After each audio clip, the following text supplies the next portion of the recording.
Ya, kembali lagi kita berbincang bersama tiga narasumber. Saya mau ke Mas Anan. Kalau melihat ini kan sebenarnya wajah baru Arab Saudi di bawah Muhammad bin Salman. Banyak perubahan, tadi juga Pak Kiai sudah menyampaikan begitu ya, perubahan-perubahan yang sampai dengan saat ini seperti visi 2030-nya mereka begitu ya.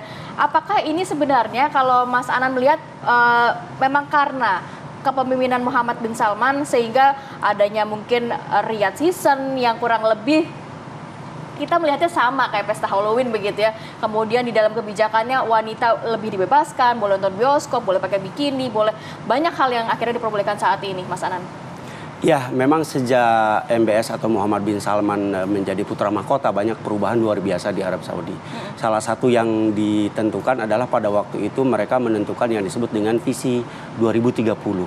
Nah, visi 2030 ini ada beberapa goal atau objek yang ingin mereka rubah dari sebelumnya.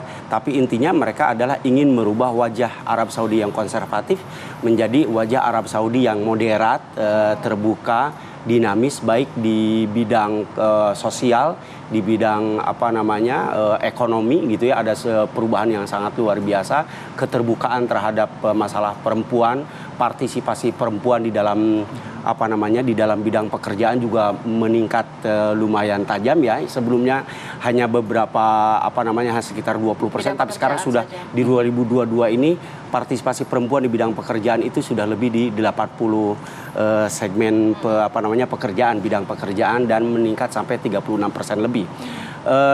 Di Arab Saudi sekarang setelah ada visi 2030 itu ada yang mereka sebut dengan istilah Al-Hay'ah Al-Amah Litarfih. Artinya semacam General Entertainment Authority atau otoritas khusus atau setingkat kementerian khusus bidang entertainment, khusus bidang hiburan. Ya, ini ditangani secara profesional oleh satu badan khusus bagaimana mereka mengelola bidang hiburan di Arab Saudi ini menjadi terkenal. Mungkin mereka menginginkan Arab Saudi itu seperti Dubai kedua ya, karena MBS dengan Muhammad bin Salman dengan Muhammad bin Zayed ini kan teman baik lah ya, teman baik, sehingga mereka mempunyai visi untuk negaranya itu mirip-mirip seperti itu, lebih terbuka, lebih moderat. Terbuka ya. Termasuk peraturan-peraturan yang dulunya konvensional begitu ya kan, dalam arti pembangunan ada di situ, infrastrukturnya, gedung pencakar langit, hiburannya, tetapi kan mungkin Arab kita mengenal wanitanya benar-benar dijaga, kemudian kebijakannya cukup ketat. Saat ini sudah sangat berbeda begitu. Kenapa harus sampai seperti itu begitu mungkin Mas Anan? Kalau menurut saya ini masalah keterbukaan itu adalah ingin membuka diri kepada masalah di bidang ekonomi. Mereka yang disebut dengan ada satu istilah mereka itu sebut dengan waton tumuh dan iktisad muzdahir, atau bagaimana ekonomi mereka bisa bangkit lebih maju lagi dan menjadi negara yang ambisius. Waton tumuh itu artinya negara yang sangat ambisius di beberapa bidang gitu ya. Nah, dalam masalah ekonomi kan mereka juga tahu bahwa era minyak ini kan kita tahu akan berakhir gitu ya, lama-kelamaan akan berakhir, sehingga mereka ingin membuka diri di bidang investasi, investor datang, mereka juga bisa berinvestasi di luar dengan tidak ada pandangan negatif dari negara luar. Ya, kalau mereka misalnya masih sebuah negara yang konservatif, negara yang tertutup, negara yang tidak welcome kepada turis, mereka juga agak sulit untuk berinvestasi di luar. Nah, dengan merubah diri menjadi negara yang terbuka inilah, maka Arab Saudi mempunyai kesempatan dengan negara lain sama berinvestasi dimanapun mereka yang inginkan. Misalnya sekarang yang terbaru kan misalnya kita tahu mereka membuka diri untuk berinvestasi di bidang olahraga. Newcastle United di Premier League gitu ya, sebuah klub bola itu sudah menjadi di bawah pemerintah atau di bawah badan saham Arab Saudi. Baik. Kita ke Mas Ahmad Lukman terlebih dahulu. Mas Lukman, sebenarnya seperti apa ya respon warga masyarakat di sana? Kalau ini kan eventnya, festivalnya di Riyadh, tapi kalau di wilayah lain sebenarnya seperti apa? Ada penolakankah atau justru mendukung hal-hal seperti ini? Baik, kalau kita lihat respon dari masyarakat atau penduduk, khususnya warga negara Saudi, negara Saudi pun mengetahui bahwasannya hal tersebut tidak secara resmi dibolehkan, karena hal tersebut hanya dalam kawasan tertentu, yaitu festival Riyadh Season ya.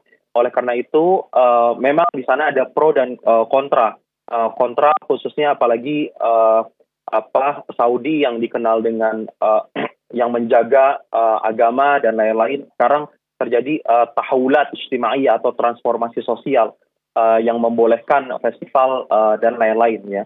Meskipun demikian, seperti yang saya telah jelaskan, tidak ada sama sekali perayaan di luar Riyadh Season, orang-orang yang berpakai pakaian seperti topeng dan lain-lain ya, baik itu di kota Jeddah, Madinah, Taif, Abha, di seluruh kota ya, itu kita tidak temukan satupun aksesoris atau dekorasi di mal-mal yang bertemakan Halloween ya, selain ada di Riyadh Season. Itu pun kalau kita cari di websitenya tidak ada satupun diksi yang mengatakan itu Halloween, melainkan minggu bertemakan horor ya, baik itu dari akun Twitter resmi Riyadh Season maupun dari website resmi Riyadh Season, dan juga direktur dari otoritas hiburan tadi, yaitu Turki Ali Sheikh. Ya, terima kasih. Baik. Mas Lukman, ini acara-acara seperti ini, acara-acara yang mengadopsi budaya-budaya Barat ya, bisa kita bilang seperti itu, rutin diselenggarakan di sana atau seperti apa, Mas? Ya, sebagaimana yang telah saya sampaikan di awal, bahwasannya di dalam festival ini ada temanya yang berganti-ganti ya. Jadi nanti setelah tema horor, nanti akan ada tema lainnya, anime. Ya, nanti kita akan lihat orang-orang berkostum anime ya. Terus juga nanti ada tema selanjutnya, tema klasik ya, atau pakaian-pakaian tradisional Saudi. Lalu akan berubah lagi, akan ada tema internasional, ada galeri-galeri khusus setiap negara ya, seperti itu. Jadi acara ini memang mengakomodir ya tanawwu, perbedaan, keberagaman dan lain-lain. Adapun acara ini Riyadh Season itu diadakan dari tahun 2019 dan memang durasinya itu 5 bulan. Jadi banyak sekali performance, penampilan, bahkan ada beberapa juga para seniman Indonesia yang diundang untuk mengisi atau menjadi pengisi acara di Riyadh Season maupun di Jeddah Season. Seperti itu, di Jeddah Season durasinya 50 hari. Tujuannya Riyadh Season ini apa, Mas? Mas Lukman, tujuan utama penyelenggaraan Riyadh Season ini apa, Mas? Ya, sebagaimana yang sudah dijelaskan oleh kedua tamu, yaitu Kiai Haji Khalil Nafis dan juga Pak Anan ya, bahwasannya Saudi sekarang juga fokus kepada pembangunan sektor pariwisata ya. Dengan adanya visi 2030, kita melihat banyak sekali kota-kota yang sekarang menjadi destinasi tujuan wisata seperti Abha, Taif, Al-Ula ya, yang mana sekarang bisa kita lihat dengan diperpanjangnya visa umroh dari 1 bulan menjadi 3 bulan ya. Itu juga salah satu bagian dari promosi pariwisata ya, selain juga memfasilitasi para peziarah yang ingin ke kota suci Makkah dan Madinah juga sekarang tidak terbatas ya hanya untuk ke Makkah dan Madinah saja, tapi bisa ke kota-kota lainnya seperti Abha, Taif, Al-Ula dengan Madain Solehnya dan lain-lain. Jadi untuk mempromosikan wisata di Saudi Arabia, menyongsong visi 2030 yang sudah diproklamirkan oleh Pangeran Muhammad bin Salman. Baik, saya mau ke Pak Kiai. Pak Kiai, kalau tadi dijelaskan oleh Mas Lukman, walaupun memang ini hanya di beberapa tempat, khususnya untuk di Riyadh, begitu pelaksanaan festival ataupun season ini. Tapi kalau kita melihat pandangan secara Islam sendiri, Pak Kiai, walaupun tadi sudah secara clear ya, tidak ada perayaan Halloween di sana, tapi pandangan Islam mengenai perayaan Halloween ataupun festival-festival sejenis yang dilakukan dengan mengusung budaya Barat, itu seperti apa? Pertama, bahwa bagi mereka yang punya kepercayaan tentang Roh Kudus, kemudian keselamatan mereka dalam pertanian, kemudian keyakinan-keyakinan yang memang mereka pagan ya, yaitu sah-sah saja bagi mereka yang punya keyakinan. Dalam Islam kita tidak boleh mengganggu keyakinan orang lain. Kita memberikan kebebasan orang lain untuk menjalankan ajaran agama. Sebagaimana Nabi ketika memerintahkan di Madinah dengan piagam Madinah itu, Nabi mempersilahkan orang Yahudi berkeyakinan seperti agama Yahudi dan menjalankan ajaran agamanya. Nasrani juga begitu, orang pagan juga begitu. Tapi tidak boleh antara satu dengan yang lain itu saling menistakan. Itu di dalam Islam. Yang kedua, bagi umat Islam tentu tidak boleh mengikuti perayaan mereka itu meyakini dengan sebuah kebenaran. Gitu. Jadi kalau kita umpamanya membiarkan mereka bertoleransi pada mereka menjadi kewajiban. Jadi umat Islam ya tidak perlu meyakini bahwa itu adalah bagian dari keagamaan yang ditolerir.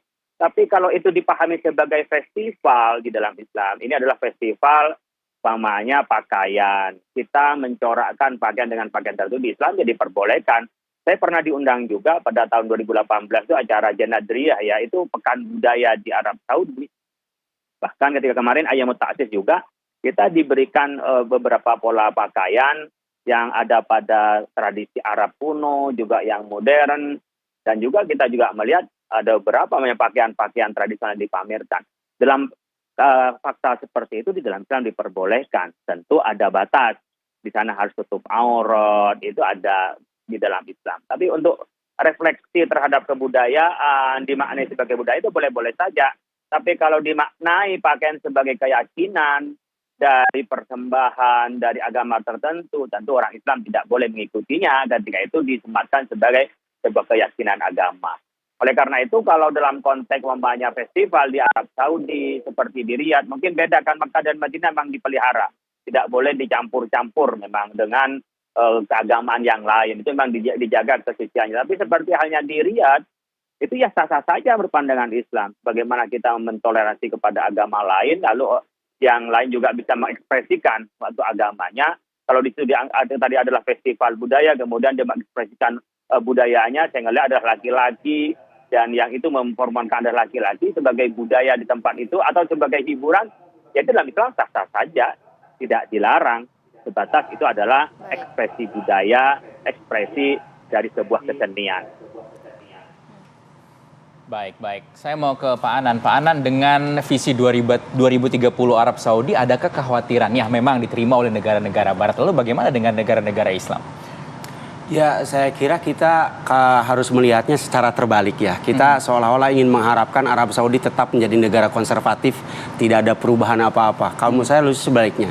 Kita harus respect terhadap apa yang dilakukan oleh Arab Saudi, lebih terbuka, ya lebih moderat seperti itu, karena mereka juga menginginkan sebuah perubahan ya, sebuah perubahan. Jadi mungkin ada pro dan kontra di beberapa negara Islam ya, di beberapa negara Islam. Tapi kalau bagi saya Arab Saudi mempunyai hak untuk merubah dirinya seperti apa di bawah kepemimpinan Muhammad bin Salman untuk menjadi sebuah negara yang lebih moderat menuju visi 2030. Akhirnya kita justru harus lebih respect kepada perubahan yang ingin mereka lakukan. Walaupun mungkin dalam hal bidang keagamaan tentu sudah mempunyai rule-nya sendiri yang tidak bisa yang tidak bisa dilanggar gitu ya. Tapi kalau dalam masalah sosial, kemasyarakatan, dalam masalah budaya, dalam masalah ekonomi ya, tetap saja itu merupakan sebuah hak mutlak dari sebuah negara untuk menentukan visi 2030 seperti yang sudah mereka tentukan. Oke, baik, terima kasih banyak Mas Anan, terima kasih banyak juga Pak Kiai dan juga Mas Lukman sudah bergabung bersama kami pada pagi hari ini. Salam sehat selalu, Assalamualaikum. Waalaikumsalam. Jadi